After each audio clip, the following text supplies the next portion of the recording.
po, sir. Naririnig naman po. Thank you. So dahil dyan, magandang tanghali.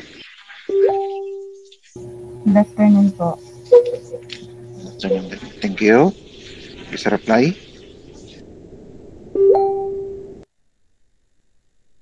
So,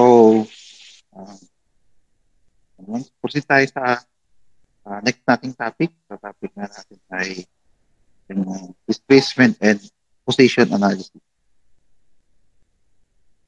Okay? So bago dumiretso sa position or displacement analysis, so, puro lang tayo ng kaunti. Kung saan nga babalikan natin yung ating types ng motion or sa planar motion. So meron nga tayong tinatawag na translation or another term na ay linear motion kasi nga nag-move siya in a straight line. Then another one ay rotation or another term ay angular motion. So linear motion tapos angular motion.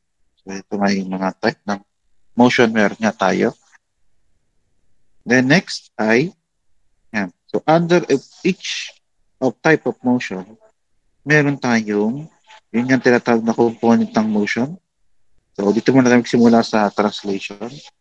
So sa translation, under here, meron nga tayong tinatawag na distance. So bihira lang kasing tawag siyang linear distance kaya nakaparedis yung word na linear. So yun nga, distance na nga lang tawag sa distance displacement. So halos lang magkakapare-paras yung ibig sabihin nila. So, sa Tagalog kumbaga ay yung layo ng distance. And then, yung unit of measurement nga ng distance for SI unit, ang gamit nga natin ay meter, dyan we pang kapares ng meter, so mga kilometer, centimeter, etc. So, yung para sa SI unit. Pero pagdating sa English unit, ito yung example, inches, feet. So, yung mga, yun ang mga gamit para sa English unit. So, kung saan nga, yung change in distance, for units for span of time, ang tawag nga natin doon ay velocity. So dito hinalimbawa ko lang yung meter pero meron pa rin tayong para sa English unit such as inches per second and feet per second. But again, napansin nyo, nakafocus lang tayo sa tinatawag natin SI unit. So yun nga, ang velocity nga ay change in distance over change in time. Kaya nagkaroon tayo ng meter per second. Then, ang acceleration naman ay change in velocity with respect to time. So, kaya meron tayong unit na meter per second squared. Kung napansin nyo, yung mga unit natin ay nakabase kung na meron sa ating distance. Patulad sabi ko, may inches tayo. Pero dito sinample ko lang meters. So, meron nga tayong distance na meter. Kaya ang velocity natin ay naka-meter. Meter per second. At yung ating acceleration niya ay meter per second. So, yun yung ating mga unit na ginagamit for translation or linear motion.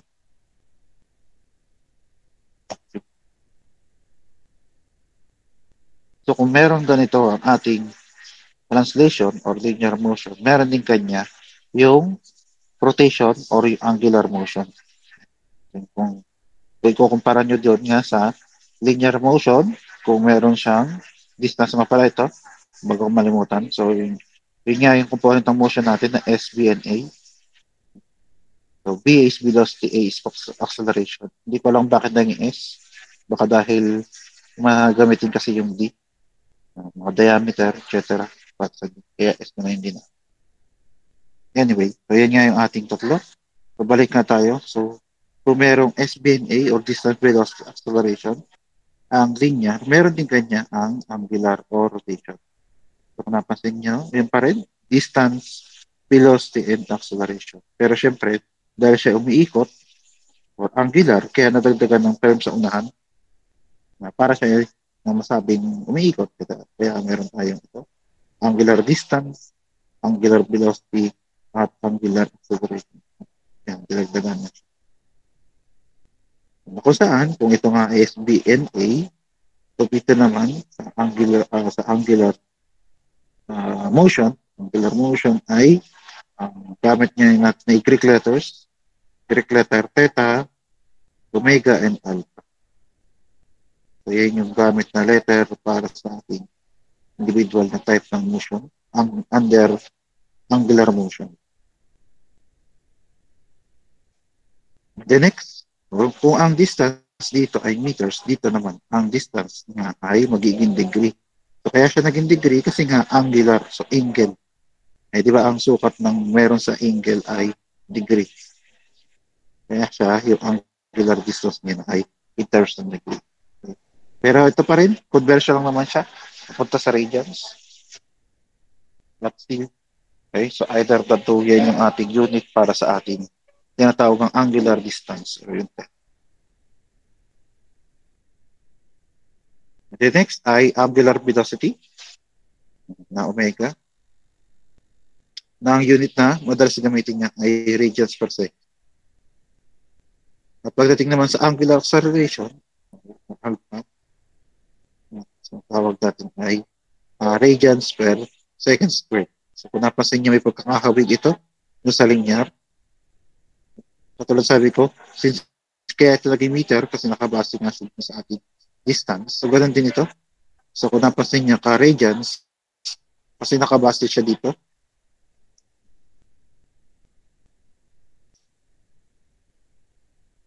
Nakabase pa rin siya dito. So, dahil nga ito linear, so meters, pero dahil ito angular, di angle. Okay. At kung napansin nyo nga ay, ang unit natin ang unit na nakalagay dito for both velocity and acceleration, parehas lang naka-radians.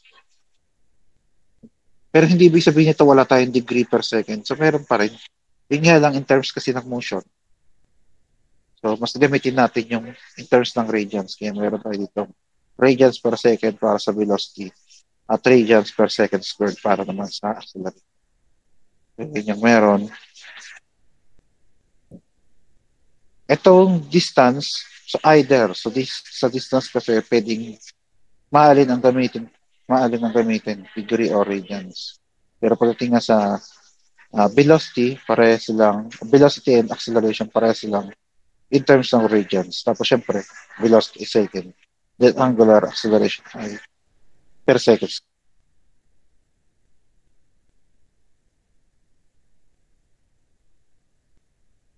Then, next ay yung angular, ito bang angular na to, pwede na pala natin makuha yung, or pwede natin i-convert. So yung angular, i-convert natin into linear. Pero nga ay, kung napansin nyo nandun yung word na equivalent. So equivalent kasi hindi siya naman exactly linear. Okay? May somewhat na gagawin pa siya para sa maging linear. For example nga itong drawing natin ito. So may radius tayo.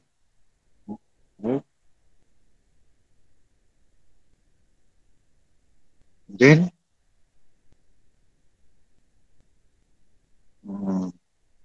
ito na lang, ang equation natin. Theta nga ay pag-ikot or angular displacement. Na kailangan lang pala natin siyang i-multiply doon sa kanyang corresponding radius. Ayan, makukuha nyo na yung distance traveled ng ating particle sa bilog. So, yan yung para sa linear. Okay? So, kaya siya nga pala equivalent kasi nga ang gagawin mo lang dito ay either yung tuldok na to ay i-unroll mo sa isang straight na papel, okay, or flat na papel. No, ang purpose lang kasi kaya straight na papel is para kasi nga yung S ay kung napansin nyo ay curve. So, kaya nga ang tawag sa kanya ay arc ray kasi siya ay length nito. So para lang maidiretso yan.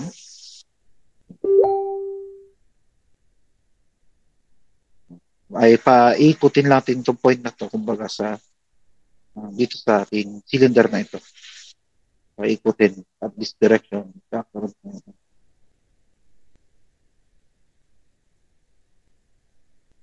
Yung S nga ay equal sa arc na to, which is equal din siya nga pag pinaroll natin yung ating cylinder na to sa flat surface.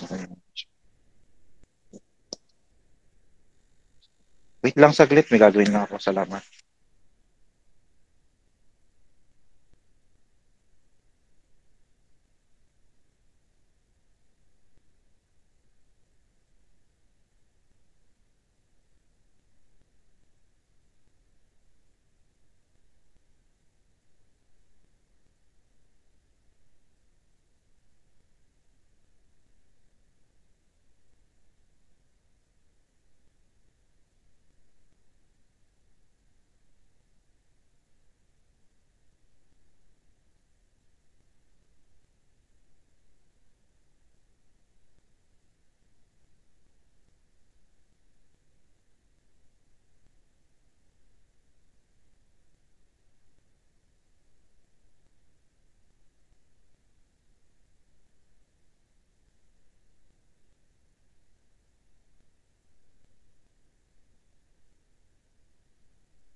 Okay, continue tayo. So yun nga yung ating conversion from angular to and equivalent nga siya kasi nga curve siya. So pag in-unroll lang natin siya or kapag tinaris natin to or pinaikot natin yung cylinder sa isang flat surface, okay, makukuha natin ito ay direction or straight line.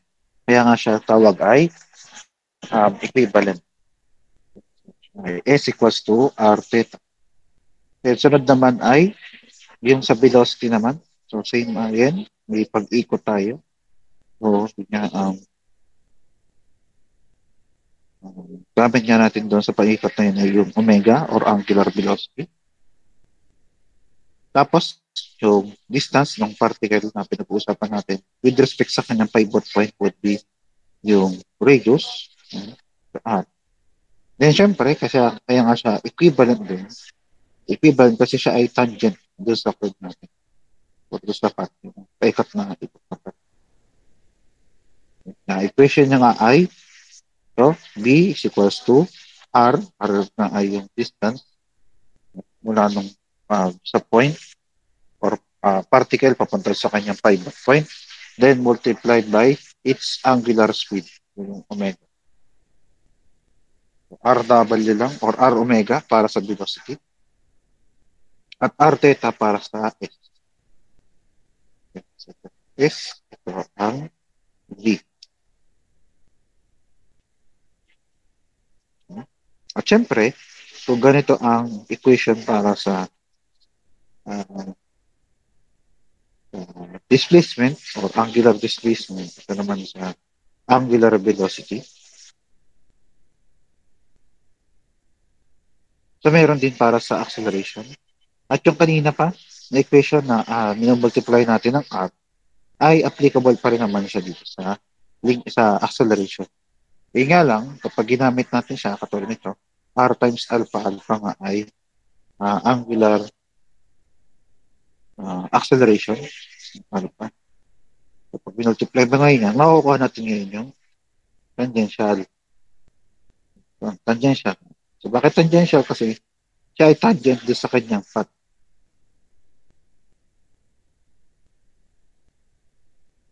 Tulad na nakita niyo dito sa dalawang arrow na to.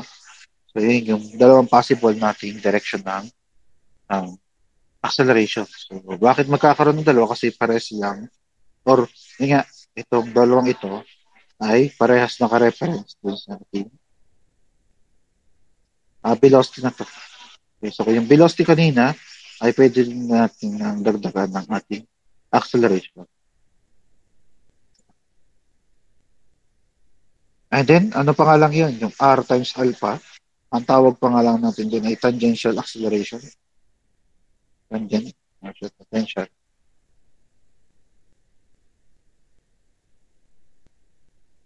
Pero, mayroon pa tayong dagdag na acceleration. So, dito lang sa acceleration, magkakaroon tayo ng dalawang type ng acceleration. So, meron na tayong tangential acceleration. Yung isa naman ay ito, yung normal. So, normal kasi ang definition ng normal ay lagi siyang points towards sa pivot point.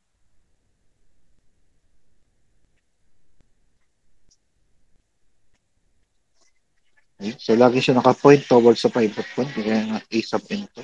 Na equation niya nga ay B squared over R. Na kung saan yung B squared na to ay pwede natin i-substitute itong R omega na to. R omega, kaya nakuha natin yung omega squared times 4. So, kanina kasi ay divide by 4. Naging times 4 siya kasi dahil ng radius na ito. Okay, so yan yung mga corresponding conversion or equivalent ng mga angular component papunta sa ating linear na component. So, di sila sakto, may bukod na tawag. So, ito nga ay arcane. Okay. And then, sunod niya ay tangential velocity.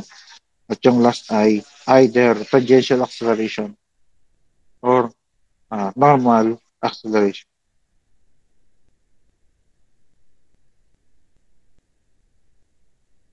Okay? So, proceed tayo sa ating position analysis. So, again, maraming tawag sa kanya. So, pwede kang position analysis, pwedeng displacement analysis, and then pwede nga rin siyang tawagin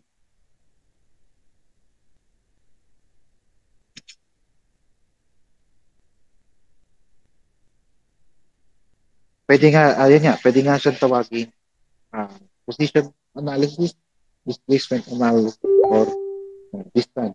Kasi halos kakapares niya yung lumiyon. So, yung position ay laging mayroong origin. Kaya nga siya may position. So, magsasipay ng origin. So, yun ang meron sa position. Then, sunod ay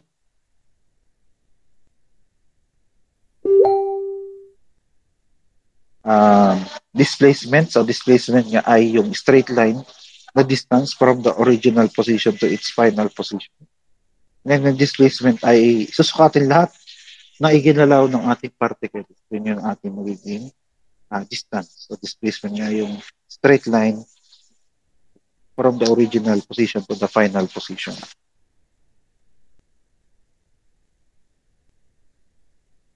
Position analysis ay tulad naman. So, it is the process of finding the variable output of the mechanism as a function of the input angle. So, angle pa din. So, kaya siya naging angle. Diba?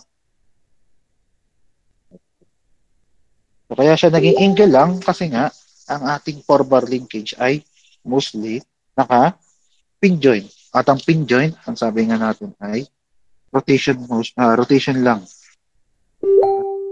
So, ang pin joint ay rotation lang. So, that's why yung pang displacement, distance, or position analysis natin, hindi pang angle lang din, which is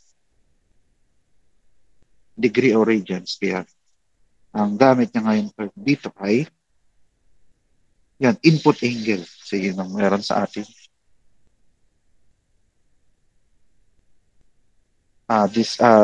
Distance. Distance under angular. So, tawagin na natin siyang angular distance. Then, sunod ay, nakafocus nga lang tayo sa tinatawag nating 1 degree of freedom na mechanism. 1 degree of freedom na mechanism. And then, sunod ay meron nga tayong dalawang method of analysis. So, yung dalawang method of analysis. Simulan natin sa tinatawag nating graphical method. So, for graphical method, tulad naman dito, for graphical method ay kailangan nating i-drawing yung linkage to scale. Ito-drawing natin yung linkage to scale. So, with different drawing materials, ito nga, may ruler, compass, protractor,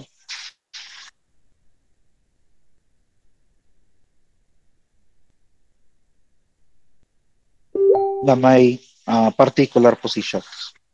So, we given them particular positions. So, yun yung graphical method. At kapag na-drawing na siya,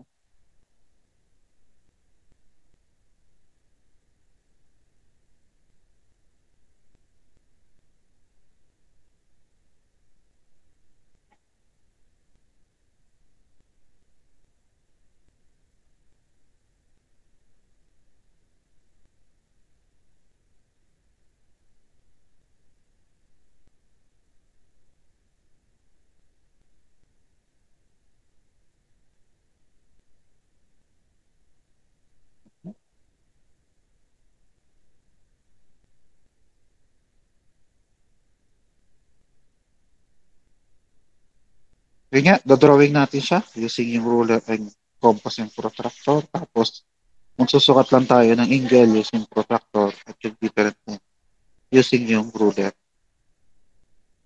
So, for graphical method, kailangan i-indicate natin yung scale na ginamit. So, ang scale ay indicated by ito, KS. So, kahit hindi na i-subscript yung S, okay na. Basta is capital letter K tapos S. So, yun yung KS. Sabihin nyo na yung katabi niyang number ay scale para sa displacement. Tapos it consists of two number. So yung unang number ay kung anong measurement ang gagamitin nyo sa inyong drawing. So yun sa drawing.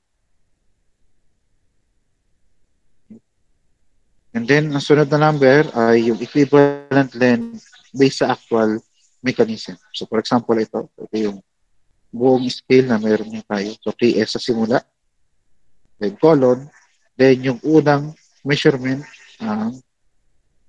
tawag na natin dyan ay yung ginagamit natin sa drawing. So itong unang number na to ay yung ginagamit sa drawing. Then equals to, ito namang padalawang number ay ginagamit natin po na ang actual measurement dun sa ating actual na mechanism. O kunyari nga ay nakafit yung ating isang mechanism. So syempre yung isang fit ay hindi kasya sa papel kasi ang papel na lang ay yung sabihin natin short ay 8.5 by 11. So hindi pa kakasya ang isang meter. Kaya ang gagawin para magkasya ay ito i-scale. Gagamitan natin ng scale. So, lumalabas dito ay i-drawing natin ng 1 inches yung kada isang feet ng ating mechanism. And then so on. Kaya nga nakasunod natin. 1 inches sa drawing ay equivalent lang din sa 1 feet ng mechanism. Kung paano mo i-drawing yung laging 1. So, dito limited sa 1, pwede pa rin ito maging 2, etc. Pero madalas nga ay ito ay 1, tapos meron siya dito patabing yung actual mechanism niya sa actual measurement sa mechanism. So, yan yung ating para sa graphical method. So, ang sunod naman ay analytical method. So, pagdating sa analytical method, ay gagamit nga daw tayo ng vector, complex number, at trigonometry. Okay. So, yun ang gagamitin natin para sa analytical method. Okay. So, vector, complex number, and trigonometry. Then sa next ay, yun nga, pakita ko lang sa inyo kung yung paano siyang kumpitin. So, simulan natin kay vector. So, pag vector, ito straight line lang siya. B plus B plus C. So, yung ating vector or vector algebra. Ito nga siya. Vector algebra. At another part ng vector algebra yung tinatawag nating dot product. Ito yung isang sample ng dot product. Ito. The next ay yung cross product. So, iba po yung cross product sa dot product. So, kahit may word na product, magkaiba pa rin. Ito kasi yung sa cross product. Pero pagdating dito, dot product pala, sorry, sa dot product. So, pagdating sa cross product, ay ayan, naging matrix na yung ating sagot. So, yan yung mga under ng ating vector algebra. The next ay yung complex number naman. So, pag complex number, ibig sabihin yung ating ano bang pinaka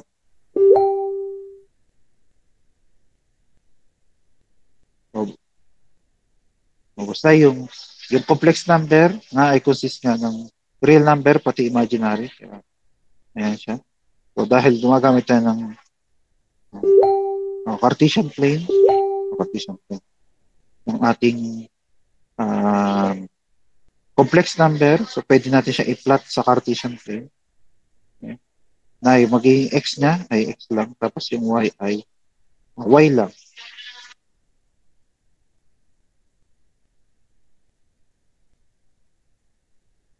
Na kung saan ang complex number nga ay may dalawa tayong form. So yung tinatawag nating Cartesian form na may xy at yung polar form na ito nga consist siya ng r, e, j, theta.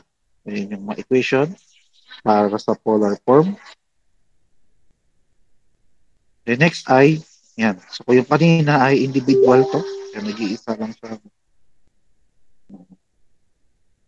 isang angle.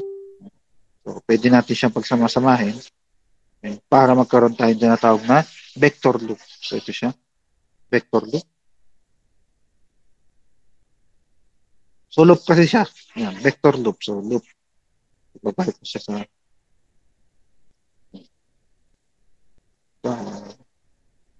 babalik lang doon sa original niya drawing.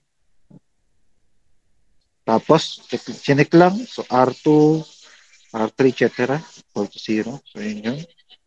Then last nga, ito na lang. Focus na lang natin to kasi ito na yung gagawin natin all throughout yung trigonometry. So sa trigonometry, ang kailangan nga natin ay right triangle. Ayan. So base dyan sa right triangle na yan, ay magkakaroon tayo ng tinatawag natin ito, SOHCAHTOA. So, palilimutan ng SOHCAHTOA.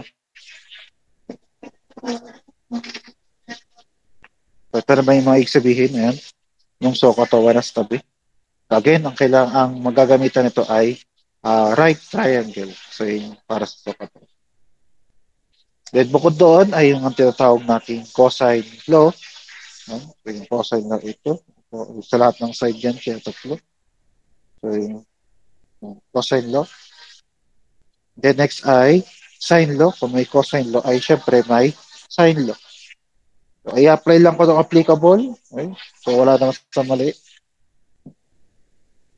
So, cosine law, ito yung sine law. Ngayon, sunod ay law of similar triangle. So, law of similar triangle. So, nire-ratio lang yung position. At ito yung next, yung tinatawag natin Pythagorean theorem. Ito yung equation para sa Pythagorean theorem. O double check ko lang, okay naman? Hindi pa ako nag-DC? Yes po, sir. Clear pa naman. Hindi pa naman. Sige, thank you. Okay, so continue natin. Ayan. So, simulan nga natin sa pinaka-simplest na mechanism natin na tinatawag natin 4-bar linkage. Ito, 4-bar. Okay, so 4-bar ito kasi nga it consists of 4 linkages. So, simulan natin din sa fixed link. Ayan, fixed link. Ayan. Itong input link. At syempre, kung may input, may output link. Kung saan itong dalawang input at output ay pinagduduktong ng tinatawag nating floating link. So, kaya sa tinatawag na 4-bar linkage. At kung napasin nyo rin, mayroong kanya-kanyang kumbaga maraming nakasulat. May number, may letter, may theta. Ito, pati ito kasama. Fixed link na siya. Okay lang yan. Fixed link yan. Okay. So, ang gawin natin ay, simulan natin each 4 hour, um, different kinds of joint. So, meron ng ating 4-bar linkage. So, hindi lang pala joint, pati yung link. Okay? Kasi siya ay pag-identify ng ating um, joint at ng link. So, for joints, ang gamit nga natin ay capital letter.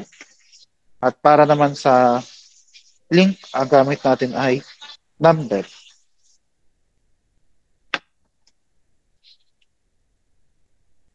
Okay? Capital letter ay joint and link, number para sa link. Kaya titingnan nyo to. So, yung mga joint, ayun. So, kung napansin nyo, capital A, capital B. So, yun yung gamit ko sa joint natin. As well as ito. So, pareho silang letter O or capital letter O.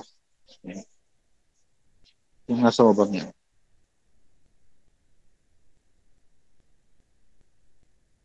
Then next ay, lang. Next ay, letter O. Mga pabalik-balik ako dito ha, kasi nandito naman yung drawing. So, letter O is dedicated for the uh, yung joint connected ground. Joint connected sa ground. Sabihin lahat kapag ang isang joint ay connected sa ground. So, may letter O tayo dyan. And then, we add the number of the connecting loop. Yes, kaya titingnan natin. Sabi nga ay letter O para sa ground and kaya nga yung O, ito yung O din, kasi nga siya ay connected sa ground.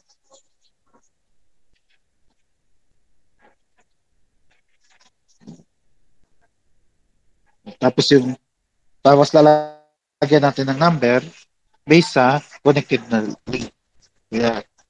Kaya naging O4 nga ito kasi O ay para sa ground, then 4 dahil ng link number ko. So, ganun yung dito.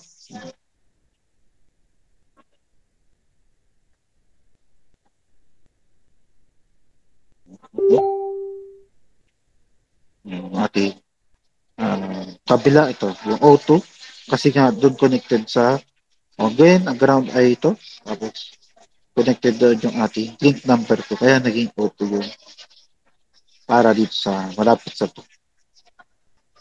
The next ay R2 means length ng link number 2.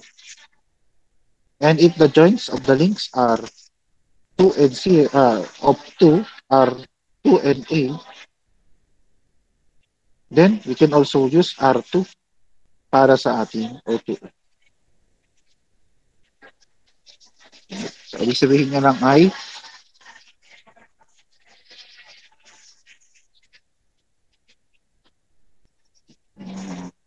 yung mismong length ng R2. Ito to. So, ito ay para sa R2. Itong side na to ay para sa R3. Yung side na to ay para sa R4. Ito.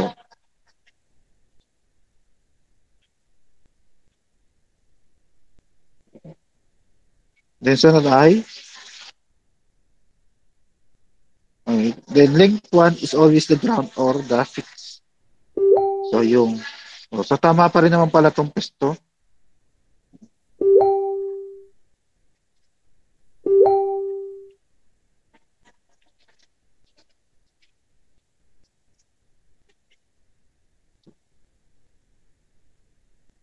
Dahil nga, ayan, kaya nga dyan nakakabit yung ating dalawang rocker o crank o rocker.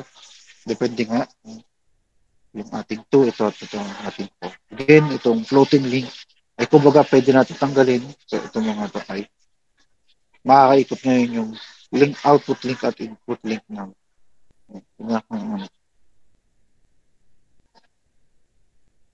then sunod ay yung pang link 1 sa ground.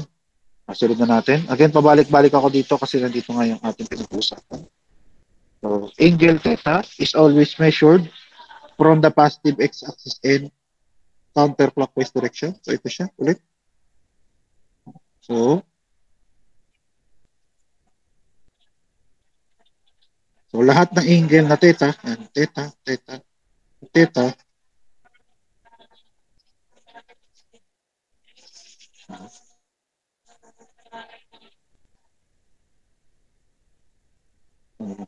ay lahat sila ay naka-measured sa tinatawag natin positive x-axis. So, kung napansin yung may linya dito, ito.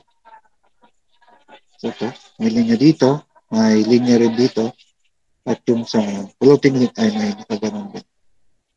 Kasi nga, pare-pares yan yung tinatawag nating positive x-axis. So, positive x-axis, so therefore, may cross tayo, kumbaga para sa um, yung Cartesian na lang, Cartesian drawing.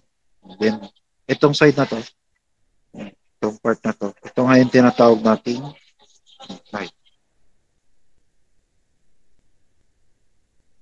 Kaya lahat sila ay nandun sa may right side yung nasa right side. Wala sa kabila. Wala pala sa right. And then next, ang ikot nga ng ating angular, ng displacement nga ay counterclockwise. So, mula dito, counterclockwise. So, ganun.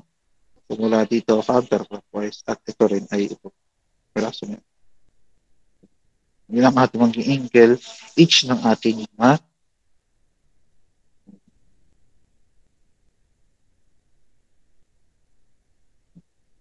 ating angle, mga angle.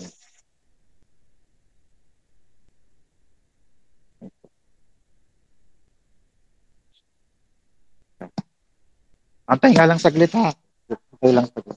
Thank you.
Okay? So, continue nga tayo. So, yun nga una. So, yung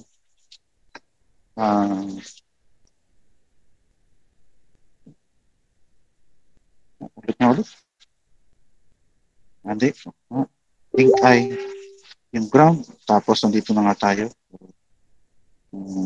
Measured nga from the positive x-axis. So, kung gumawa tayo ng x and y axis. Ito yung ating positive. Yung mga angle natin ay nandito. Positive x, positive x, positive x. Then, ang ikot lang lagi ay mula dito sa positive x-axis. Tapos, counterclockwise direction. Kaya pupunta doon. Okay, yung mga angle natin. So, ganun lagi ang measurement ng angle, laging starting from a certain side, laging counterclockwise direction. Then yung para sa yung angle ng measurement for the crank or rocket or na connected sa fixed link. So yun ang kasunod na ano. Kailangan siya ay crank o rocket na connected sa fixed link ay mini-measure dun sa mismong fixed link. Babalik tayo dito, pabalik-balik tayo dito.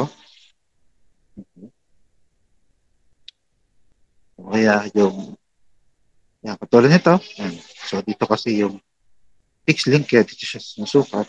Pero dito sa output link, nandito yung fixed link. Kasi kumbaga nga, ay pwede pa rin kasi tayong kumuha ng angle sa kabilang side dito sa B. Kasi 2 point naman siya, di ba? So pwede naman tayong kumuha ng angle dito sa point B. Yan, sabi nga natin ay positive x-axis. Oops. Positive x-axis, tapos sa counterclockwise direction. Yan. So, meron pa rin tayo dyang angle. Kaso, dahil nga ito ay crank o rocker na connected sa ground, ayan, katulad ng kasi niya, dun sa ground natin, so doon tayo sa ground, lagi nagsusukat ng angle. So, hindi dito. So, hindi yan dito. So, yun yung mga para sa crank o rocker. And then next ay, yung para naman sa floating link, ay mini-measure naman siya doon sa point or joint na nearest sa input link. So, kung gusto sa galing kanyang motion. So, kung ito ating floating link, ito nga ang input. So, dahil nandito sa may left side ng ating input, kaya therefore, dito tayo sa may point A, kukuha ng angle. So, ibig sabihin, so itong theta sub 3 ay nakadepende kung alin ang input at output. So, hindi tayo limited laging nandito sa may right side ang output at nasa left side ang input. So, pwede sila magpalit. So, kung papalitan natin, kunyari pinalitan natin, so ito na nga ang input. So, dahil ito na ang input, yung ating ring angle of measurement for floating ay lilipat din kasi nga ito na yung ating input. Lilipat na siya. So, from here, hindi na nga yun ang source ng ating motion, kundi nandito sa right side. Kaya ang mangyari, ganun pa din, susukat tayo ng, dito na ngayon siya galing kukunin sa letter B, hindi na sa A. Kasi nga dito sa B connected yung ating input link or yung driver natin. So, ganun pa rin, susukat tayo horizontally or yung positive x-axis and then paikutin natin ng counterclockwise direction hanggang makuha natin yung link natin. So, yan yung ating bagong measurement. Bagay na yun yung theta sub 3. Kung nandito syempre yung ating input.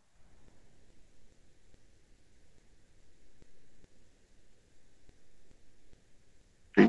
And the next ay yung transmission angle na gamma ay measured from the floating link to the output link in counterclockwise direction. Balik tayo ulit dito. So siya nga ay measured daw from the floating link. Ayan. At ang measurement niya ulit ay counterclockwise direction. Kaya pupunta dito. At ang termination angle natin ay ang termination side ng angle natin na ito nga output link. Kaya siya pa ganun. Kaya ito ngayon yung naging or ito yung i-measure natin para sa transmission angle itong side natin. So, lagi siya nag-iisa sa floating link papunta sa output link. And then, ay yung transmission angle, yan, ang Greek letter lagi sa transmission angle ay gamma. Tapos yung angle ay syempre theta. As discuss na. Kasi ang angle ay yung ating angular displacement. Yung angle. Kasi ang transmission angle lagi ay gamma. Okay? Ayan. Sige. Okay naman ha. Hindi man ako na-DDC. Check ko lang ulit.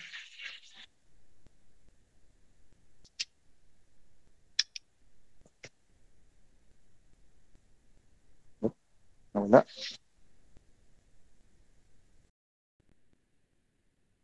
Naririnig naman ako. Okay naman. Sige, thank you.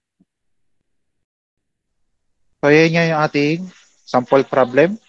Okay. So, ko lang yan, sabihin ko lang na both, yan, nakasulat din naman, na both nating sasolvin itong sample problem natin ito. Sasolvin natin using graphical and analytical method. So, yun ang gagawin natin. Yan.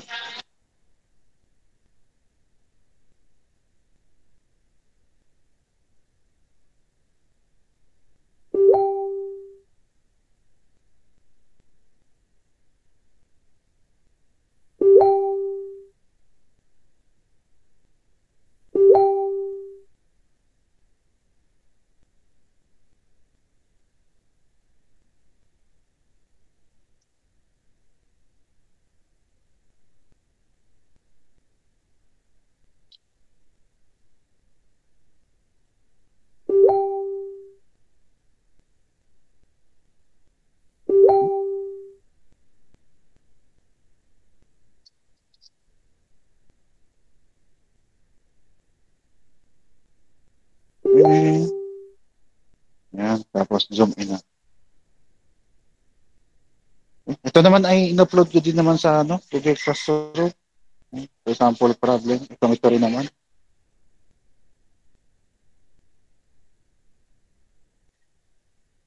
Okay.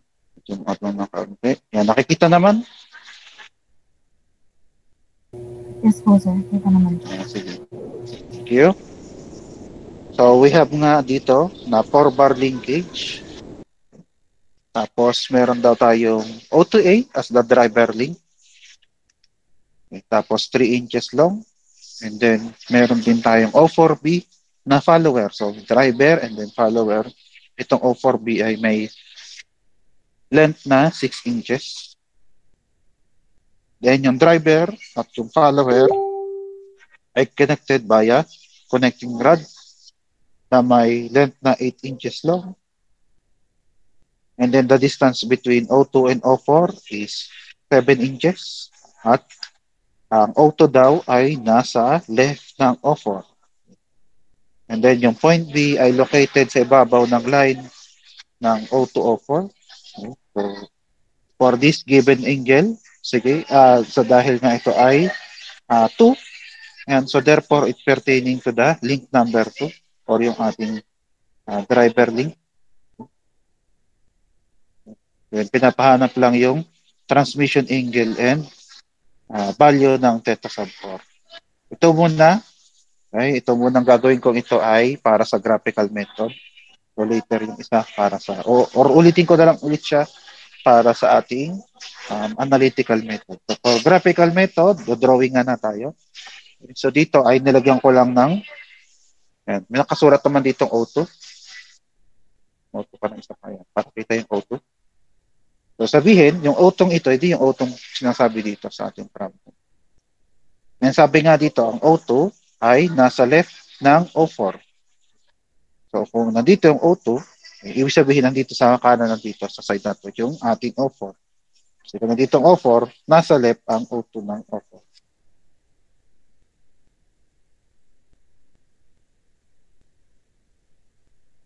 So, subukan natin i-drawing. So, simulan muna natin sa ground kasi ngayon doon nakakapit lahat ng driver at follower. Kaya O2-O4 muna una natin i-drawing. Okay? So, ang O2 ang muna pala.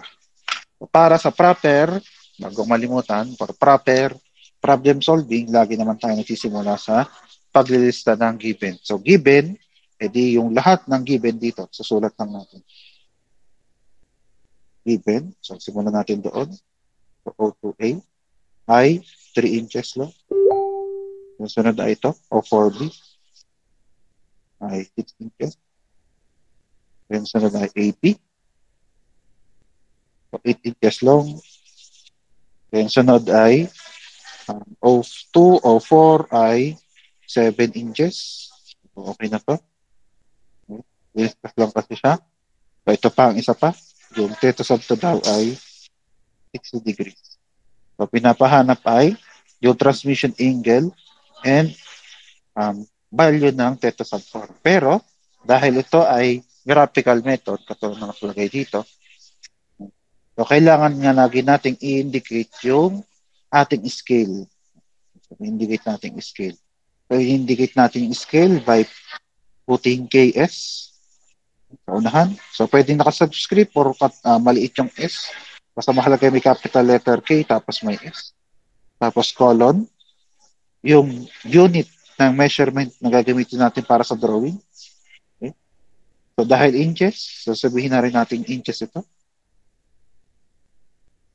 At mukha naman kasya kasi mga 8 lang naman at 7 at 6. So, mukha naman kasya dito.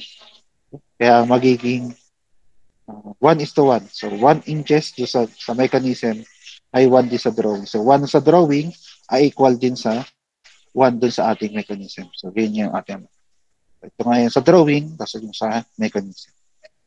We will now find yung ito, transmission angle. Transmission angle nga ay gamma at yung value ng 30 sub 4. Yan nga. So, drawing na natin. So, sisimulan muna natin sa ating O2, O4. O2, O4, nakasulat naman ang length naman ay 7 inches. Okay? So, ang gagawin natin ay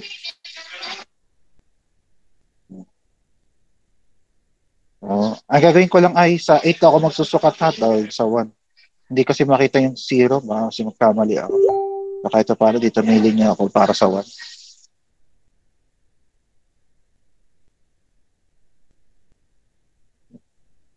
Dito nga ay susukat tayo.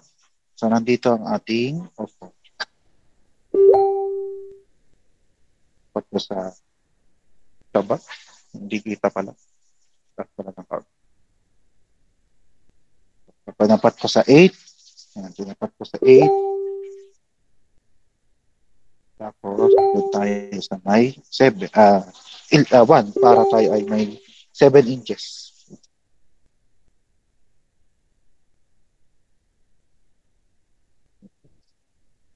Siya. So, para ano ay gawang ko ng straight line. Ayan. Ayan. So, ito nga yung O2. So, sabihin nandito yung ating O4. So, lagyan ko lang ng label na O4.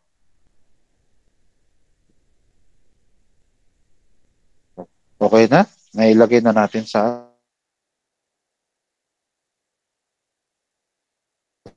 top. So, since ito naman ay nakabase, yung angle natin ito sa link number 2. Ito, nandito sa O2. So, yun ang sunod natin. Para tayo makagawa ng 60 degrees, so, syempre, kailangan natin ng protractor.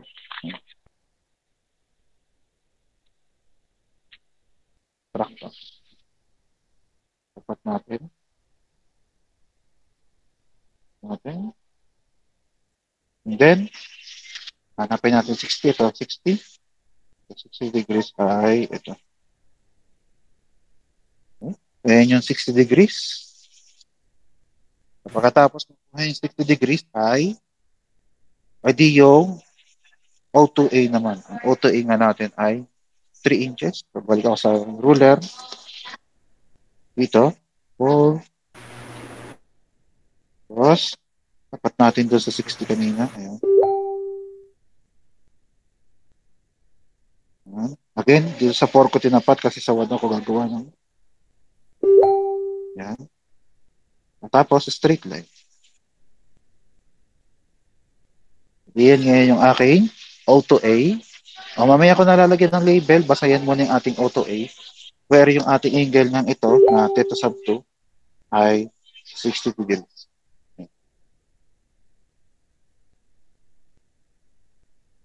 Or bukod doon, sa pagsusukat mismo ng ruler, pwede nga gawin natin ay gumamit tayo ng compass. So, sa compass ay mag-measure lang tayo ng 3 inches. So again, tatanapat ko lang sa 4. So tapat ko lang sa 1. Kailangan niya ay 3. Ayan.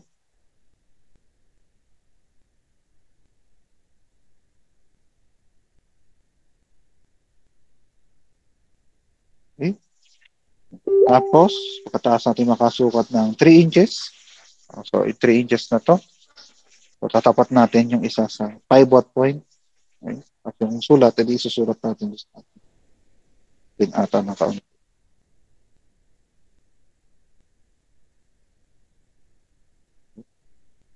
Mali talaga ang ano. Mali talaga. Ayan. Okay. So, malit lang naman. Siguro yung itama ko na lang siya. Okay. So, yan yung aking O2A. So, pwede naman yun. Either ruler or yung compass. Yan. Compass, kukuha ninyo yung measurement sa compass sa isasali natin dito. So, yan yung ating O2A. Okay, mamaya na yung A. Then, ang sunod naman ay yung dalawa.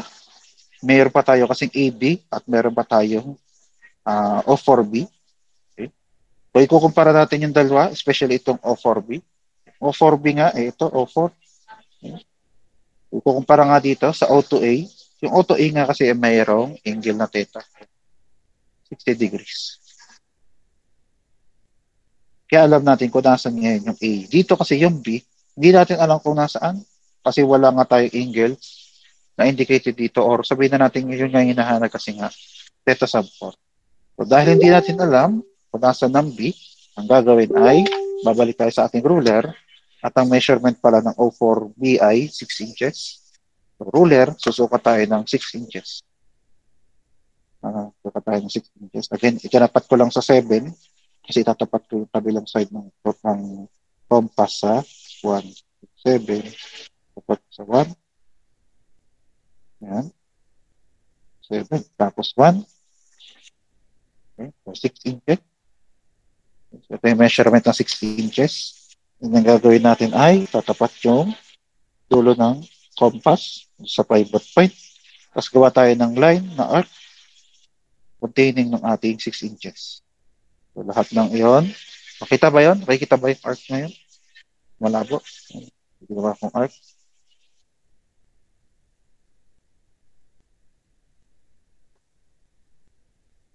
So, mula doon sa arc na yon, okay? Ito nga yung 6 inches. Ang sunod naman ay yung 8 inches na para sa AB. So, A, papunta dito sa B. Ang problema lang kasi siya ay 8 inches. Ang 8 inches ay hindi nakasya ng compass. Hindi abot ng compass. Masyado nang malayo. Okay? Masyado nang ma-overextend yung compass. Kaya wala tayong ibang pwedeng gawin kundi gumamit ngayon ng actual na ruler. So, yung ating again, siya ay 8 inches. So, itatapat ko na lang siya sa 9. At itatapat ko to dito sa may 1.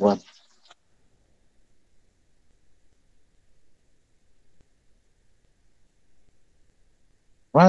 Okay. Tinapat ko na sa 9 yung A. Tapos dito, doon sa line. Kung saan tatama yung 1 ko. Doon sa line. Yung 1, doon sa line. E di yan ngayon yung ating magiging possible position ng point B. So, pagduktungin natin. So, yan. Tapos point B. Tapos ito, ituduktong natin pabalik dun sa ating pivot point na O4. Okay?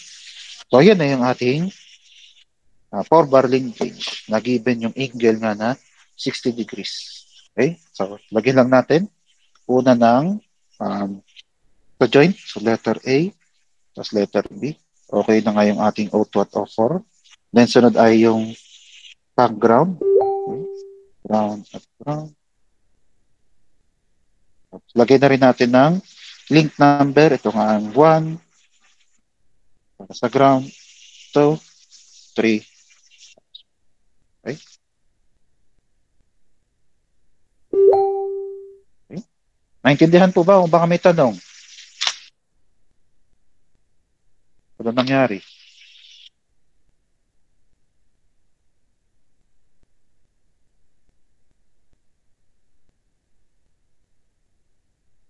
Okay? Naintindihan naman po, sir. Sige. Thank you. Thank you sa reply. So, proceed tayo sa ating kailangan. Una nga ay transmission angle. Ito nga yung input. Ito yung output. Ito yung floating link. So, therefore, wala nga sa floating link papunta sa output link counterclockwise direction. So, ito yun. Dito, floating link papuntang output link. And then, yan yung ating gamma. Gamma. Then, sunod ay theta sub 4. Ito nga ang theta sub 4. Ang theta sub 4 ay mini-measure sa may ground. Kaya nga, dinrawing ko yung ground. Kaya gagawin ko ngayon ay i-extend ko lang itong linyang ito.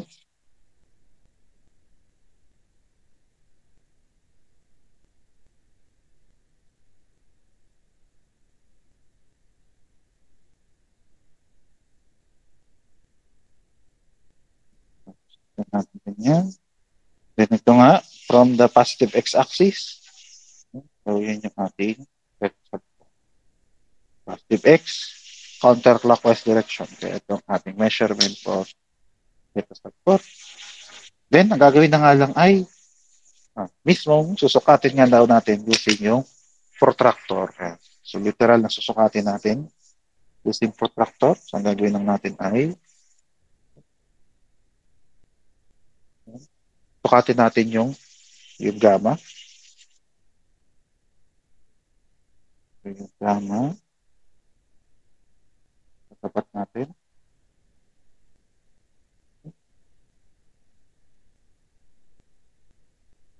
Ayan. Tama yung sa gitna. Tama sa 0. So, from there, okay, yung measurement. So, 40. Tapos, mukhang katapat ng ito. Ito ay 9. 40 tapos 9. So, magiging basa na lang nito ay kunong meron sa ating protractor, which is ito nga ay hanggang 1 degree. Lahat nito ay 1 degree. Okay, so, kahit hindi niya tingnan yung mga point na, kung ilan ang kunong meron dito, yun na siya. Okay? Tapos, ang gagawin, kung nasa gitna, kung nasa gitna, edi round up. Pag wala sa gitna, ay round down. So, para lang tayo nag-round up din ng normal na number. Ito ko na. So, tinapat ko yung gitna. So, tapos ko tinapat yung gitna. Tapat ko yung linya. Tapos, ayun. Okay. So, medyo kabig dito sa 9. Ito ang 9. So, therefore, ang sagot natin for the gamma ay 49. So, tukat natin dito ay 49 degrees. So, kung ganyan yung sa gamma, kung hindi na gagawin natin din dito sa theta sub 4, gagamit tayo ulit ng protractor. Dapat ko lang doon sa aking pivot point. Sumala lang yung drawing ko ng ng pin sa ground. Pero pag aayusin, tapos tatapat natin yung linyang ito. Okay. Paano tapat na? Dalahan katapat na. Tapos, tignan natin doon. Okay. Ang gagawin nga i-round up na lang to the nearest kung anong measurement meron dito, which is 1. Okay. Kaya ito ay ito. So, round up, dahil kapig siya doon sa 2. So, round up natin to 2. So, 72. So, ay 72. So, theta sub 4 would be equal to 72 degrees. So, dahil yan yung measurement natin, so therefore, yan na rin yung ating final answer. So, diretso na tayo. Yun ang kagandahan sa graphical method, diretso na. So, sukat, tapos yung kuno nakuha, di yun na. Kaya, ano nga siya? Ang gamma nga ay 49 degrees. Tapos, box ng final answer. Tapos, yung ating test score ay 72.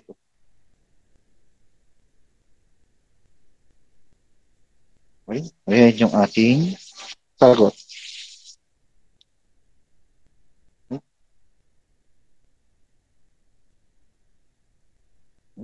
Any questions? Bang nag-aantay ng question, pwede namang i-screenshot.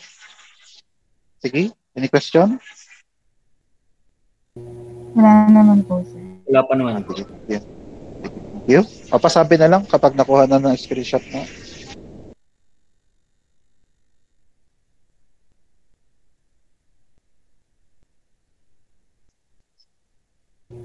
Okay na po, sir. Okay na. Sige, thank you. So, yan yung para sa graphical method. So, sunod nga ay, pares lang din yung problem na to. Okay. Nilipat ko lang siya sa landscape. Ito naman.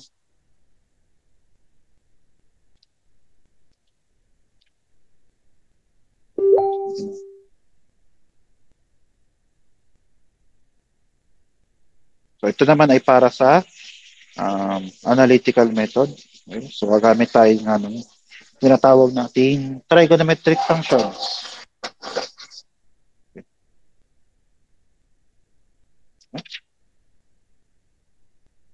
Dami akong pagsulatan.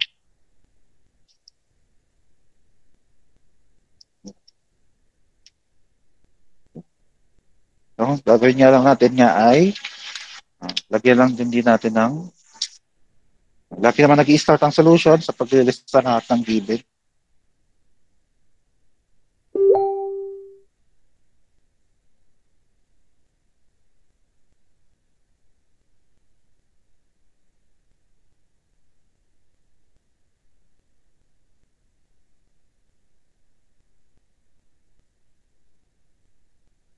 Ito po ay 60 degrees. So, ang ginawa ko lang ay kinopya ko lang dito sa previous akong kinopya ko lang. Pero, syempre, dahil ito nga ay analytical method, so, hindi na dapat natin lagyan dito ng scale. Kasi nga, pag analytical, pwedeng not to scale ang ating drawing. Kung mag-drawing tayo. Kaya wala nang scale. Pero, syempre, lalagyan pa rin natin yung kailangan. Ang hinahanap na ay yung transmission angle na gamma at yung theta sub 4. Okay. So, ang unang gagawin, ang una natin gagawin ay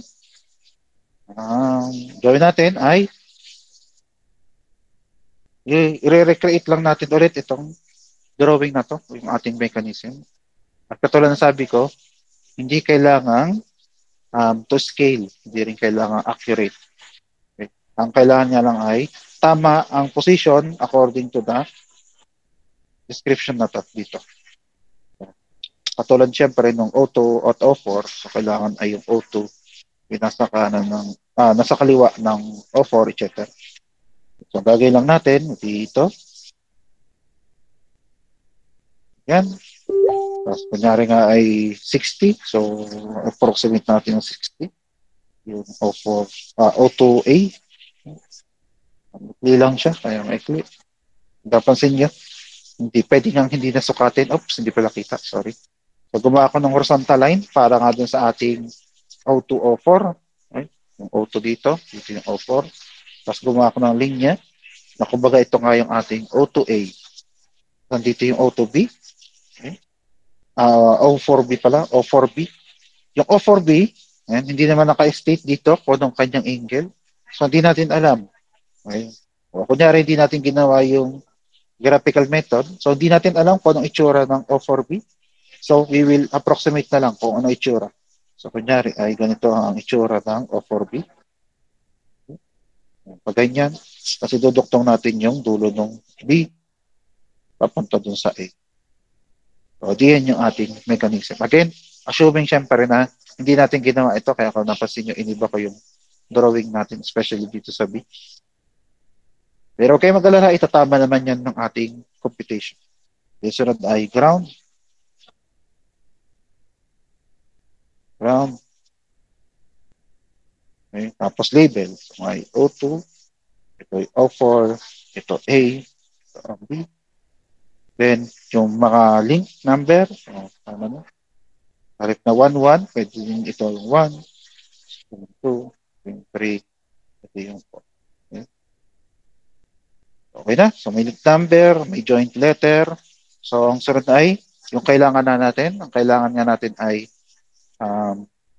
yung transmission angle. Transmission angle nga ito. From floating link papunta sa output link. Kaya yun yung gamma natin. Yung sunod ay O2, theta sub 4. Ito nga yung 4. Ang gagawin natin ay extend ko lang ito. Dahil lagi nga siyang from positive x-axis. Tapos theta sub 4. Ito pa pala na, nalimutan ko yung ating theta sub 4 na equal to 2. Okay? So yan. Okay, so na-recreate na natin according dun sa ating dito sa problem. Okay, so yan yung ating drawing. Sunod ay yan, no? Paano mo ngayon susukatin ito? Or paano natin malalaman yung value ng ating gamang ito? Paano ngayon gagawin? Paano kayo gagawin? Okay. So, katulad na sabi ko, ang gagamitin natin niya ay trigonometry. At sa trigo, ang kailangan lagi ay mga triangle. So, sabihin, kailangan natin gumawa dito ng triangle. At para tayo makagawa ng triangle, gagawin natin ay yung O4, ito, ay ikakabit natin via line papunta sa A. O4, ay ikakabit natin sa A. Yung O4, kinabit natin sa A via this line. So, bakit natin kinabit? Kasi pag tinaklaban natin itong taas, meron tayo dito triangle. At kapag tinaklaban naman natin itong nasa baba, meron ulit tayong triangle. At katulad sabi ko sa trigo ay ang kailangan natin ay mga triangles. Okay? So, kaya kailangan natin talagang gumawa ng dalawang triangle na to. Na kung saan ito, itong line na to ay tawagin natin letter Z. So, this could be any letter. Okay? So, wala namang restriction dyan sa letter na to. So, Z lang yung kasi yung ginagamit. Or madalas gamitin. So, kaya Z na rin yung ginamit natin. Yan yung Z. So, sabihin, yan yung length from O4 to point A. So, yan yung Z. So, ano ngayon ang purpose nitong Z? Okay? So, yung purpose ng Z ay para malaman, so, ganito muna, bawa dumiretso. So, gagawin muna natin is hanapin natin yung value ng Z using dito sa triangle na nasa babang ito. So, kasi yung triangle na nasa baba ay, so kung napansin nyo, ito nga yung ating O2A. Yung O2A ngayon may value sa taas na 3. Ito nga daw ay 3. Yung O2O4 ay 7 inches. So, O2O4 ay 7 inches. Ito nga ay 3. So, may measurement ito. May measurement ito. Tapos, meron tayong angle na nasa gitna ng ating dalawang side na to. At yung Z ay opposite ng angle na ito. So, kapag gano'n na naging setup, ang gagamitin natin ay yung tinatawag nating cosine law. Cosine law naman. So, sa cosine law ay, so ito, ay opposite ng ating angle. So, dahil opposite siya ng angle na 60, so therefore siya ay yung nasa labas na equation. Okay? So, nasa labas meaning siya ay yung mag-equal. So, ang equation natin ay Z squared is equals to the squared ng dalawang side. So, yung 1 niya ay length na R1. So, pwedeng O2O4 pero pwede din namang R1. So, ngayon ay gamitin ko muna yung R1. R1. Tapos, i-squared natin. Plus, yung kabilang side, which is yung 2. Okay? So, 2 ay R2. Plus, squared. Then, minus 2. R1 times R2. Tapos, cosine ng angle na ito, which is 60 degrees.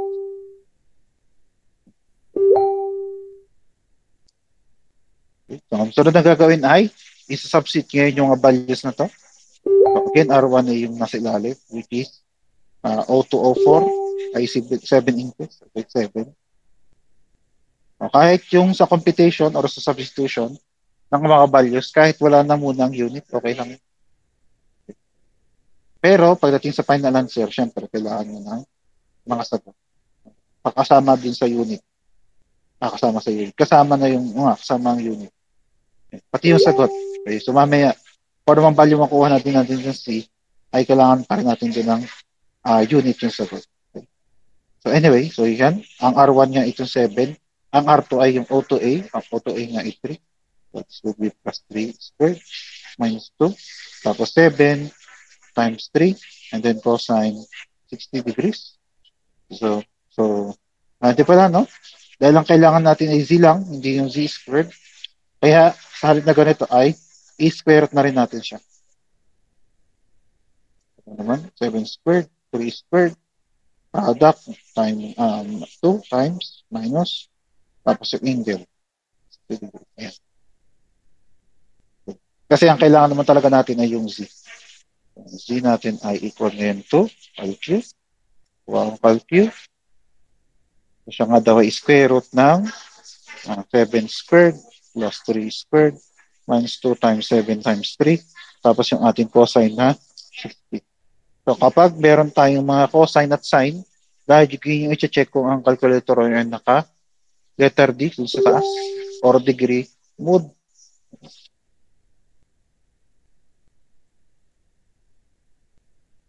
Para pag nag-apply ka ng trigonometric function, ay degree niya rin i-treat yung ating angle. So basta may angle, i-check nyo yung calculator nyo, kailangan na siya ay naka D, hindi yung R. Pagkahin ko lang yung sagot. Ang sagot na daw natin ay 0.08276253. Then ang unit nga natin ay inches. Again, dito sa pagsasubstitute, okay, walang problema, walang unit. As long as syempre, kaya mo i-trace kung ano mangyari dito sa unit. So, dahil pare-pares naman itong inches, okay, so yung ating Z would be now also equal to inches. So yan yung Z. Z nga ito. Ang Z ngayon ito, ang gagawin natin ngayon dyan ay titingnan natin yung kabilang side naman ng triangle. So ito yung ang kabilang side ng triangle. Kanina ito. So kanina ito. Ngayon naman ito na sa taas. So given or so kumpita nga natin itong Z. Ito. So meron nga tayong 3 or AB at meron din tayong 4 or yung O4B. So therefore, makukuha na natin yung value ng gamma. Okay, ng gamma. Opposite niya ay yung Z. Then magkabilang tabi niya yung 3 at yung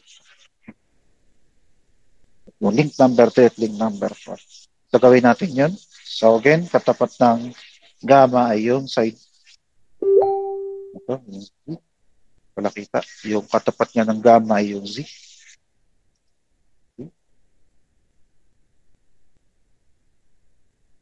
So, sabihin nun ay nasa labas ng equation na rin yung Z.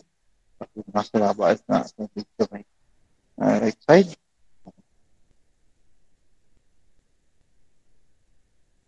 So, una ay yung magkabilang side. Okay. So 3 and then 4. So R3 plus and minus 2 R3 R4. Okay. Sunod ay yung angle, yung cosine. So cosine ng angle gamma. Gamma.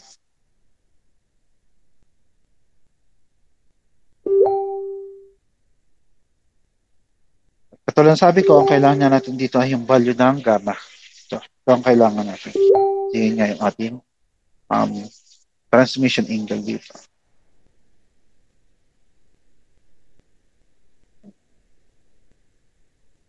So, ang gagawin natin ay i-manipulate natin yung equation para makuha yung work equation natin para dito sa yung gamma. So, gagawin ay itong negative na 2R 2RR ay lilipat ko sa kabilang side para itong z-squared na to ay lumipat naman sa kabila. Kakaroon tayo ng 2R3, R4, then cosine gamma is now equal to dun sa tira, which is R3 at R4. And then, syempre, minus nung nilipat natin na Z. Ako na dito, Z. Then, square.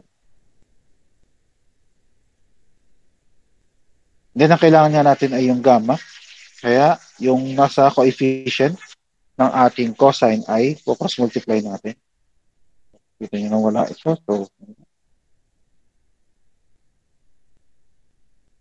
kaya mangyayari ay cosine gamma ay equal to R3 squared, R4 squared, minus D squared, divided by 2, R3. And last ay, apply natin yung inverse ng ating function. So, R3, and gawin sa drawing, R3 nga ito. R3 ay yung side. Side na AB. Sulat sa AB. Kaya nga mahalaga laging may nakasulat sa given para at least hindi kayo patingin-tingin. Or binabasa lang basa ng problem. Ito nga ay R3. Sulat ko na nga lang ulit sa R3. R4. D squared over 2. R3. Baka kasi makalimutan ko. But anyway, so yan nga.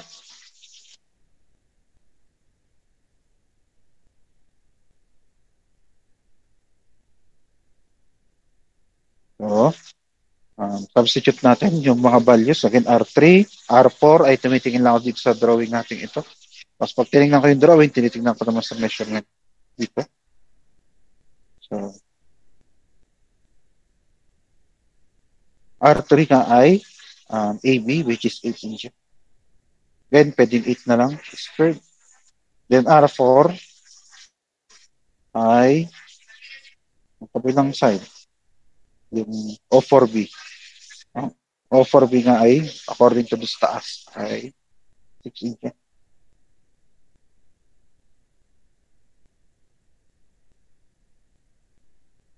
And then minus na siya. Z. Ang Z nga ay yung na-complete natin kanina. Ito. Ngayon, pwede namang, pero syempre, pag nilista nyo ay kumpleto pa din.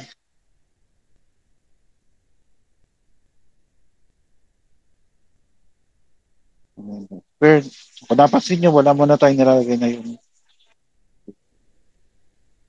hindi pa na natin alam. Ito. Basta wala mo ng unit yung ating value niya. Kasi siya naman ay cost. Then, sunod ay, so ito yung R3, R2, so may part ng Z.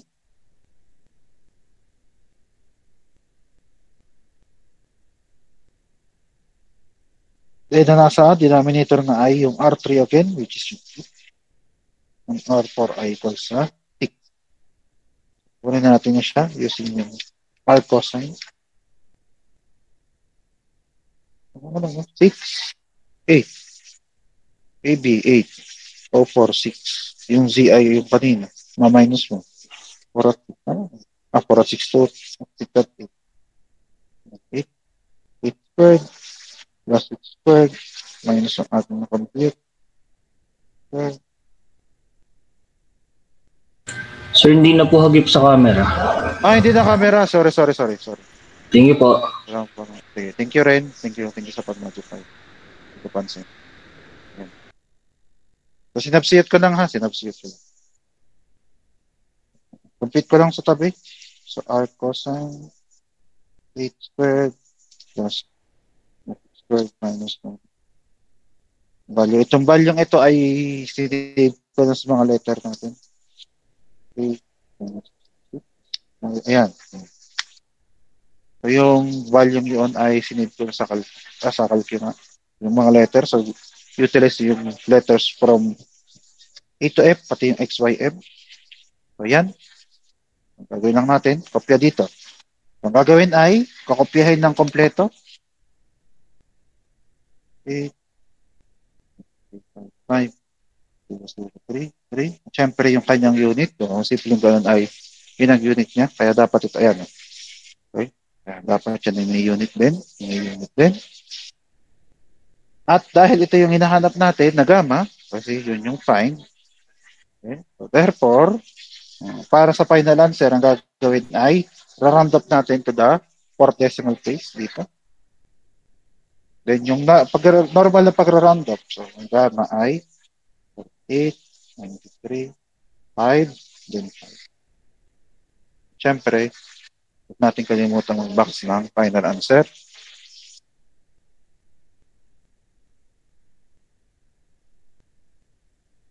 Then next ay, next naman ay yung, ayan, theta sub 4. So, paano natin ngayon sosolvein ito?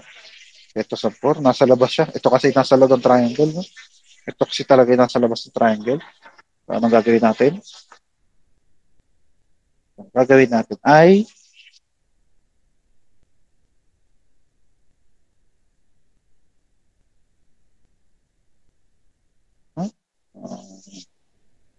walang ibang pwedeng gawin, kundi ang gawin ay okay, wala nung kumbaga kailangan natin talagang gawin na ito. Itong dalawang angle na to, at itong angle na to ay kailangan natin hanapin. So, ito nga itawagin nating alpha, itong maliit na angle na to, at itong side na to ay beta. Okay, katulad ng Z, itong alpha at beta ay any Greek letter o kahit anong letter, ganun din yung Z. Pero ito, transmission angle, gamma talaga yan. Katulad din ito mga tetang ito, theta talaga. So, hindi natin pwedeng palitan yan. Pero theta, at hindi na gamma. Pero ito, hindi kayo restricted. Yan, gusto yung letter siya, i-represent. Yan. Katulad ng sabi ko, bago natin makuha yung theta sub 4, kailangan natin makumpit muna yung ating dalawang angle na to, alpha at beta. So, simulan muna natin sa alpha. So, again, meron nga tayo dito triangle. So, alpha. Na yung alpha ay okay, so opposite ngayon yung 2. Tapos siya ay nasa pagitan ng Z ngayon at ng 1. Yung alpha.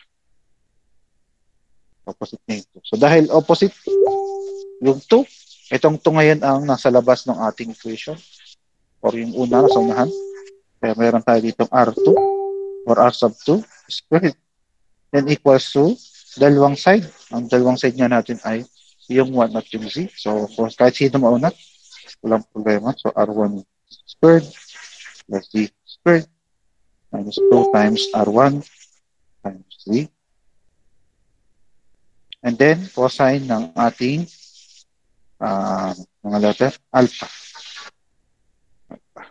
At katulad ng ginawa natin dito, kanina sa gamma, okay, i-rearrange natin yung ating equation para magkaroon tayo ng tinatawag ko work equation, then we substitute, then we solve. So, ganun din ang gagawin din dito. Okay, so bago natin i-substitute yung mga values na to, kunin muna natin yung equation para sa alpha. So, hindi naman siya nalalayo sa ginawa natin ito. So, okay. Baga nga halos parehas. So, ang gagawin niya ay itong cosine, lipat sa kabila. Tapos yung R2, lipat sa kabila. Lipat. Nilipat.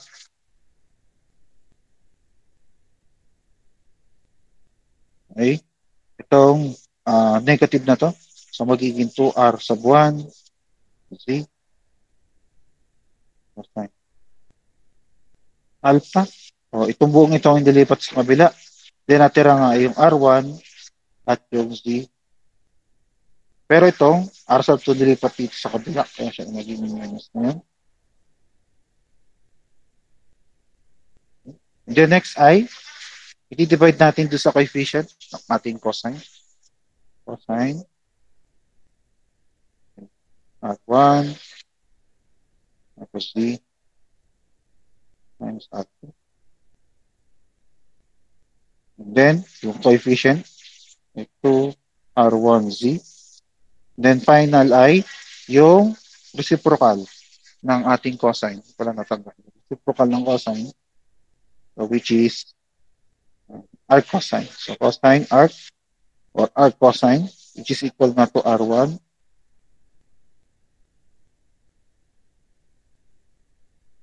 is equal.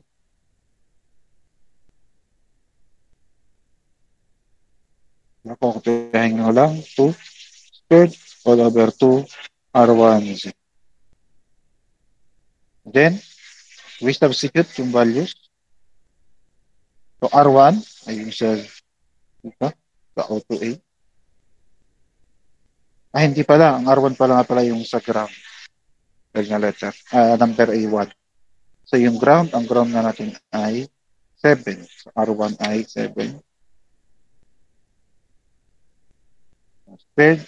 Tapos yung Z natin ay nakopita natin kanina.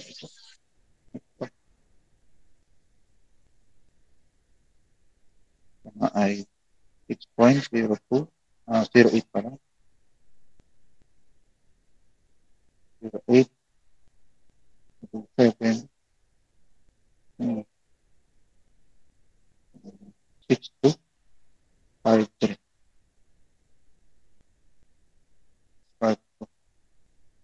53 squared natin at yung R2, ang R2 nga ay itong side na to which ating driver. O2A nga ay 3 inches. So 3 squared.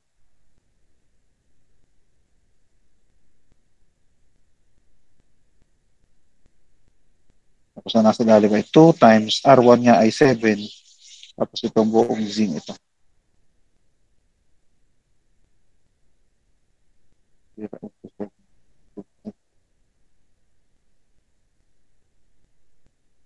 Diyan, masolve natin yung alpha. Okay. Nagko-compute lang ako sa tabi ha. Hindi na kasi, parang hindi kasi kasya, masyadong madilim. Ayun, hindi ko makita. Compute na lang. So, sa inverse ng 7 squared. Sir, paano nga po ulit naging positive 3 squared po yun? Yung sa R2 po. Ay, hindi, negative yun, negative. Sorry. Sige po. Thank you po. Negative na yun. Sige, tama yun, tama. Negative. Nagkamali lang ako ng sulat ha. Negative yun. Okay? Opo sir, thank you po. Okay, thank you. Thank you rin sa pag-notice. Hindi ko napansin. Yun. Tapos ito nga ay nakasave na nga ito sa HALQ. Press ko ito lang siya. Tapos minus 3 squared. Tapos divide. 2 times 7. See? Ayan. Solve natin siya. Ito, kopyahin ng kompleto. Siya ay 2, 5, 2, 8, 4, 9, 9, 6, 0, 5, 10 digits. So, yan yung alpha. So, ang sunod naman ay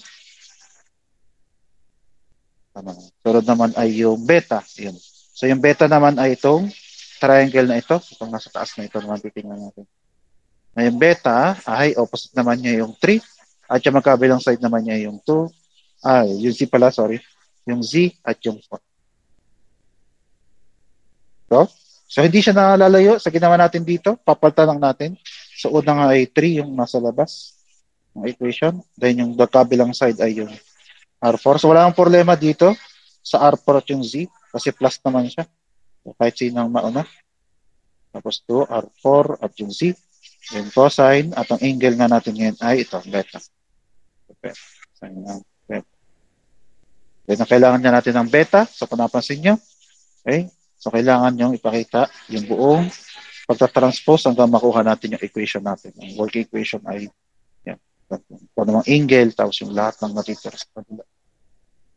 So, dito yung beta, lahat ito ay lipat sa kabilang side. Ito nga, lipat din doon. So, ito maging 2R4 times C cosine beta equals to R4 squared C squared minus R3 squared. Tapos divide.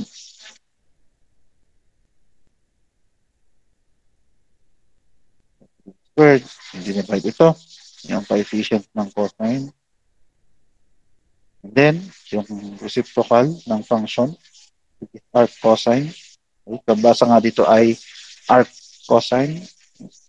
R4 minus R2 4Z. Then, we substitute. R4 na ay tama. Tinitingnan ko lang yung drawing ko doon. Pati yung given doon sa taas.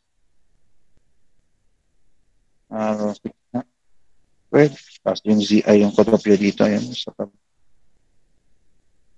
0.0827.253. Okay. Lagyan ko naman parenthesis para maliwanag. Then minus R3. Ang R3 nga iyon. AB. AB ay 8. Tapos 2 times 6. 7, 6, 2, 5. Beta. Beta.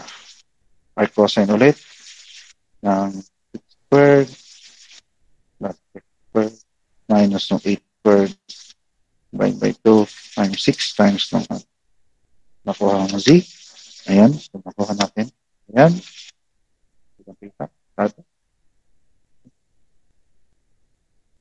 Payahin ko lang. So, 8291745034. Okay. Then, so nakuha na nga natin yung beta at yung alpha. Balik sa drawing. Nagkunasin nyo, yung alpha, beta at theta sub 4 ay nasa straight line. So therefore, ang sum ng kanilang angle ay equal sa 180 degrees. So, alpha plus beta sub 4 ay equal na to 180 degrees. So therefore, lipat natin yung A at B sa kabila. So theta sub 4 would be 180 minus alpha minus beta. Ito natin makukuha yung theta sub 4. Alpha ay taas. Nasa taas yun. Hindi lang sa taas. Lagpas lang.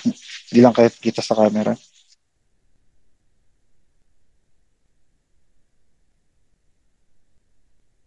Tapos yung beta.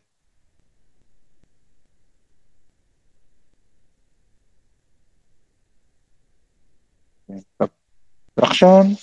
So, 180. Again, itong dalawang ito ay nakasave na sa calculator. Fold natin siya.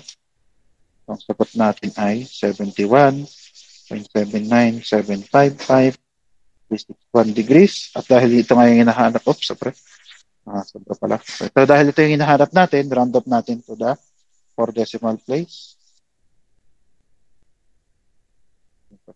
6. Then we box our final. Then, as for comparison, yung kaninang ginawa natin sa graphical method, ayan. So yung gamma nga natin ay 48, 49, kasi nga sabi ito, niround up natin, 9, naging 49 siya. Tapos yung theta sub 4, ayan, ay yung 7, pag niround up na ay 72. Kaya ito, kahit paano, malapit. Okay? Hindi sakto, pero malapit. Okay? Pero pag ganito, kailangan ay hindi ka lalayo dito. So ito, sa base dito, okay? Sa base dito sa measurement na to, o sa value nito. Okay? So, ang pwede ka lang mangyari dito ay 48 hanggang 50. Hindi pwedeng 47 kasi masyadong malayo ng 47 para sa 48. So, dito pwede maging 47. Bakit? Okay.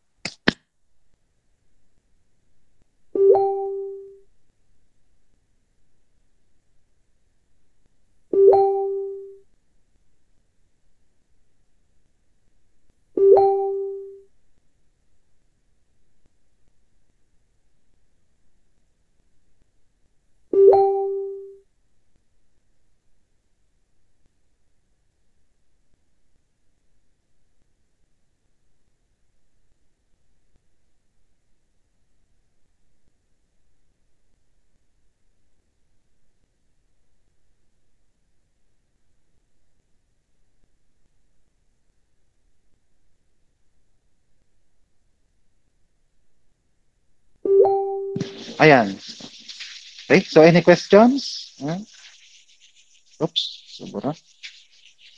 Any questions? Wala naman po, sir. Wala naman, sige. Malinaw naman, sige. So pakisabi na nga lang kapag katapos ng kuha ng screenshot.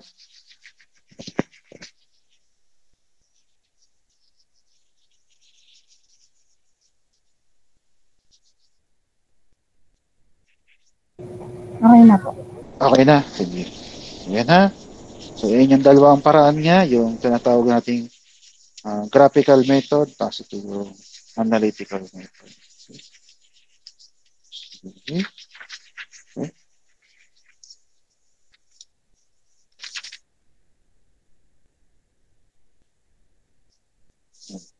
Ito ang blanco yun. At inaayos ko ang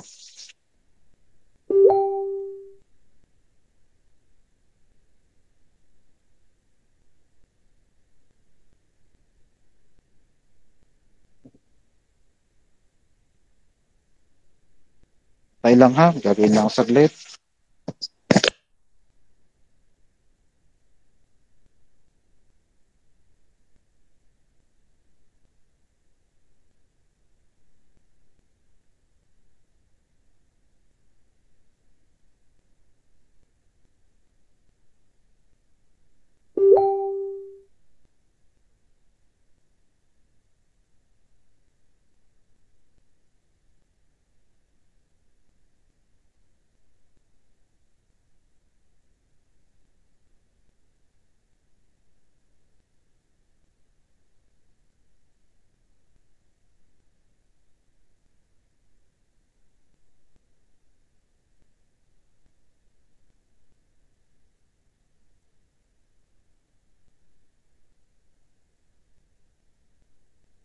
Okay. Okay.